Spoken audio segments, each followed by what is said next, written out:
Yo everybody, what's going on? This is Keegan from Kman Reviews. If you enjoyed this review, make sure you hit that like and the subscribe button, and if you have any opinions at all that you would like to share, make sure to leave them down in the comment section. DJ Khaled. Khaled Khaled. DJ Khaled, the man, the myth, the legend himself. Producer, self-made record executive, and living, walking meme. You may know him best for his unforgettable catchphrases that he yells in his own songs. Although not gonna lie, his more recent output has been rocky. I think his last album that I enjoyed was his 9th, that being Major Key in 2016. Ever since then, it's been pretty hit or miss with his other two records, Grateful and Father of Assad. However, we now have another helping of Khaled music in this new album here, a semi-self-titled, his 12th, one that I personally didn't have the highest hopes going into, not just because of the spotty reputation of the albums prior, but just looking at the track list, it just kind of looked like more of the same, but that's judging a book by its cover, which isn't right at all. Let's dive into the full release. What are my thoughts on Khaled Khaled, the album, not the man himself? Let's find out as I review it track by track. We will start with the singles, with there being 2 pre-release, a dual single, so we'll do the bigger one first, that being Popstar featuring Drake, which is certainly very simple, very standard, not much here really sticks out, but there is a nice woozy ambience in the background to give the track a bit of a hypnotizing quality to it. Plus, the typical trap drum has a nice snap to it, but at its core, it's a very by-the-numbers instrumental. Nothing spectacular, but it doesn't always have to be. Then we get to Drake's vocals. Now, I'm not normally a fan of Drake's vocals. I've always found them very nasally and monotone at the same time. Not a good combination at all to my ears. But here, I like his flow and the changes. That hook is memorable, and he has good charisma on the verses, which really help the braggadocious lyrics. But I don't know, I just don't think there's enough energy here for me to warrant truly keeping this. Drake still kind of has that droniness that I'm not a fan of, and kind of turns the relatively short track into a bit of a bore. I mean, the song has many good qualities to it, and I think at the end of the day, this one just boils down to personal taste. For testing, though, I will keep this because I want to like this one. There is a lot to like here, and I'll probably put something in editing over here if anything's changed over the course of more writing and filming. But right now, again, this one's just not for me. And the second and final single, Grease, also featuring Drake, is certainly the red-headed stepchild of the two. I was not messing with this one nearly as much. I'll start with the positive though, and that being that the beat here is pretty damn good. I like the combination of the ticking percussion and throbs of the bass. They work really well together when paired with the weeping cries of the synths. It feels very soulful. Unfortunately, Drake doesn't really add to that feeling, although it is clear he was trying to.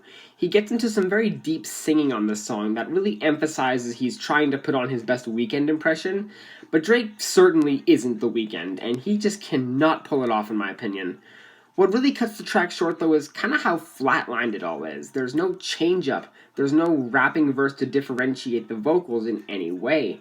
It's just the same singing for the whole song, and I personally don't want to listen to that. Pass. Now for the rest of the tracks. The opener, Thankful, featuring Lil Wayne and Jeremiah, is actually a pretty killer opening number, leading off with this bright, shimmering gospel choir paired with this flute melody. It's pretty heavenly. Jeremiah's hook comes in about a minute in and is very well performed, certainly passionate, and a solid verse over a gritty guitar. In fact, Jeremiah takes up a bulk of the track. It isn't until the 3.5 minute mark that we finally hear Wayne, and I think his verse is pretty fantastic. I love the rhyme scheme here, where it's certainly distorted and tuned a little bit, but that's almost par for the course for Wayne.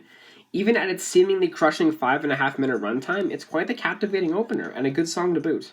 Every Chance I Get featuring Lil Baby and Lil Durk, which Khaled seems to be pushing as a follow-up release hit, and honestly, I think this one's kind of a banger. He made a good choice doing that. Sure, the beat and production are uncomfortable levels of compressed and clean and polished, with the mysterious, eerie synth and dense bass, skittering hi-hats as well, but honestly, it's kind of the two rappers here who really shine the most, specifically Lil Baby carrying most of the track, taking 2 whole verses, which I personally think is one too many, even for this song, especially since the chorus barely feels like a chorus. It all just kind of conjoins into one seemingly long verse. but honestly, it's the most lively, energetic, and dynamic I've heard him rap in a long time. Plus, Dirk is a very welcome addition as he has a very nice flow. He provides a good contrast to Baby's more slurred vocals. I quite enjoy this song. Big Paper featuring Cardi B, a last minute addition to this record, and I don't really get much out of this one personally. The production, yet again, very compressed, but I do like the synth melody. It's twinkly, shimmering, glossy, but I personally don't think Cardi was the best pick over this track. She has a very dominant, no bullshit attitude to her voice, and I think that constitutes a little bit of a harder beat, don't you think? Something to really make that voice pop. Not this ethereal, more melodious instrumental. It doesn't really blend that well in my opinion. Lyrically, it's a lot of flexing, very traditional stuff for Cardi, but just the clashing of the beat and her voice doesn't translate to a positive listen. I'll pass on this one. We Going Crazy featuring her and Migos, a bizarre combination on paper and an even more befuddling track in execution. What even is this? It's like this dancehall reggae fusion song. These horns are clearly bursting with life, but honestly, they don't add much to the song aside from a light, upbeat, summery feel. They're played so loud, but they're mixed so quiet. I just think the track would have benefited from a more standard, breezy reggae melody. Her is probably the best part of the song. I like the chorus, it's lively and animated. Her verse is pretty good as well, and I like the whole gimmick where the Migos each share one verse, switching after every second bar. I at least thought that was pretty cool, although it certainly diminishes their presence. They only get about 6 bars each plus some ad-libs on the choruses. The lyrics are nice though, melding the intended summer feel of appreciating life and family, but also isn't above some bragging here and there. But I don't know, this beat just doesn't help at all. I don't get much out of this one. Pass. I Did It featuring Post Malone, Megan Thee Stallion, Lil Baby, and DaBaby may just be one of the biggest highlights on this album. I love the anthemic rock-inspired instrumental, giving off a very triumphant vibe, fitting to the title of the song, but it's truly the performances that elevate this song in my opinion. Starting with Post, who is probably the weakest in my opinion, he has a surprising lack of identity on this song as he sings the hook. If you played this to me on first introduction, I don't think I'd be able to tell you it was actually Post Malone. Thankfully, Megan picks it up, displaying an animosity that I admire as she raps about how her haters have no effect on her at all. Lil Baby flows over this really well. It's actually kind of surprising how effortless it all feels, and then there's DaBaby, who's, already a chameleonic rapper. Guy can blend well over anything. And certainly demonstrates that here as both MCs rap about their lavish lifestyles. Honestly, this is a really good song. Check this one out. Let It Go featuring 21 Savage and Justin Bieber is easily one of the most baffling combinations that DJ Khaled's ever come up with. But I think it's even more impressive that it really isn't terrible. The biggest hindrance to the track is Justin. I've never enjoyed his more rap side. He's always sounded so out of place, and his verse is extremely short and forgettable, although that pre-chorus is fairly catchy, I'll give him that.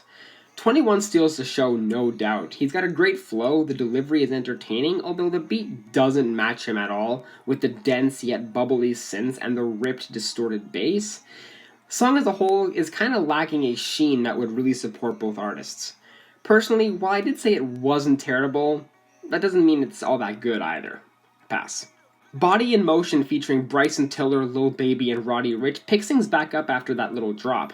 I quite enjoy this one, although not as much as some of the other good tracks here. Let's start with the beat, which has a little bit of a Latin flavor to it that blends in well with Bryson's hook, which is probably my favorite aspect of the song. Sure, he may be completely slathered in auto-tune and other vocal effects, but my god, the melody here, combined with the carefree beat, that's magic right there. This is Lil Baby's third feature on the album as well, and I think it's his weakest. He doesn't go nearly as hard here, sticking to a more typical Baby flow here, and while it's not bad, it just doesn't stand out that much. Plus, I've always enjoyed Roddy's flow. He seems to magnetize to the beat naturally and always gives such a snappy performance, and certainly delivers here as well. One gripe I do have with this song though is that did we really need that third verse from Bryson? I personally don't think so. The song could have finished snugly there, but that's just a minor complaint.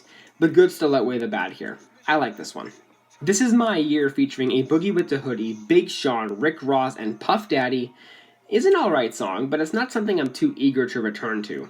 I do like this instrumental though, the jubilant trumpet work, the piano, the wonderful strings when it all cuts back, plus the rattling hi-hats. I think it's pretty enjoyable. However, the opening numbers do leave a little bit to be desired here, specifically A Boogie with the Hoodie. His flow is very clunky, offbeat even at times, and the chorus has next to zero impact. Big Sean's verse is pretty solid. His energetic presence certainly complements the previously mentioned beat. Same thing with Rick Ross, especially since the strings accentuate this lavishness he always seems to exude. Then we get to Diddy himself doing this spoken monologue and ad-libs, which, I mean, did anyone actually think this added to the song in any way? Because I just do not get that vibe from it. I don't know. It's not the worst here by far, but just kind of mediocre. Sorry Not Sorry featuring Jay-Z, Nas, and James Fauntleroy is a pretty solid song. I quite enjoy this one. The instrumental feels very smooth, clean, luxurious, glistening synths, deep, heavy drums, which is a very fitting accompaniment for the featured artists. Starting with Nas, who definitely has the weaker verse in my opinion, but it's still pretty good. He's got a nice flow, good rhyme scheme. James's chorus is good. I love his soulful voice, but why the fuck is he under so many effects? The guy doesn't need it. He's a great singer. It's just an unnecessary hindrance. Jay's got best verse. This type of beat was just made for him. He fluidly flows over this like it's nothing. Although he doesn't change it up, but the guy's so charismatic, I think he sold it pretty well. The song here just really feels like two titans who previously had bad blood just burying the hatchet and enjoying life. And I can really admire that. Good song. Just Be featuring Justin Timberlake features this immediately recognizable sample from the Ghostface Killah song, All That I Got Is You. And I'll say right off the bat, this song doesn't come close to the original. Sure, that gorgeous piano, twinkly synths, group vocals, and harmonies are incredible. It's really just a ballad at heart. There's a very muted, bassy percussion buried under the loaded instrumental. Plus, there's really no climax to the song. It stays the same soft, heartfelt energy for the entire 3 minutes and 44 seconds. To an extent, it almost feels like a long interlude. There's nothing behind this track to make it truly special, and I'd honestly take any of Justin Timberlake's own ballads over this one. Speaking of Justin, his vocals are pretty good. I mean, they almost always are when he's singing like this. But to have nobody else on here to assist him, maybe give him a nice rap verse as well. I don't know, it just kind of feels like having a Justin Timberlake feature for the sake of having a Justin Timberlake feature. Doesn't add much to the album, pretty forgettable as a result. Pass. I Can Have It All featuring Bryson Tiller, Her, and Meek Mill is a fairly alright song, but yet again, this one doesn't feel like anything special. The instrumental is nice with some slightly jazzier touches. It's got some good soul. The trumpets add a unique flair here. Shame Bryson wasn't utilized more. Guy only got the intro verse and that's it. So much so that I genuinely forgot Bryson was even on the track in the first place by the time it was over. Her goes in pretty hard and takes the majority of the song. Her chorus can get a little bit irritating after repeated listens, but the verses are pretty solid, and Meek's verse is great as well, with some motivational and introspective storytelling, but his more aggressive and exasperated delivery really clashes with the beat. I don't know, this one's kind of another pop star for me. I feel like it might grow on me, but this one I'm not so positive about. And finally, the closer, Where You Come From, featuring Buju Banton, Capleton, and Bounty Killer, is a nice satisfying closer to the admittedly shoddy record. An in-your-face, flavorful, hard-as-fuck dancehall banger with a deep, throbbing bass, an all-star cast, and charismatic performances. Buju Banton handles the chorus, and my god, it's so catchy and vibey. A mad groove all around on that regard. Capleton's verse is great as well, very rough, aggressive, and yet also melodious at the same time, creating this unique juxtaposition that is certainly a song highlight. Then we get Bounty Killer, who easily has the thickest accent out of the whole posse here, and I can see this being a turnoff moment for most people, but his energy is just so infectious and helps to propel his verse to great heights. A pretty good way to close off this album in my opinion. What a track. Overall, if I can take one thing positive out of this listen, it's probably the most consistent thing Khaled's released since Major Key. That being said though, it's still not very good. The whole thing feels fairly slapdashed, incohesive, and some features yet again just, they don't feel genuine, or are just some of the most obviously incoherent combinations I've seen probably since the last DJ Khaled album. I just personally hope something unique happens to these albums soon because I don't know how much more of the same formula I can endure in the coming years. I'm honestly feeling about a 5 out of 10 on this album.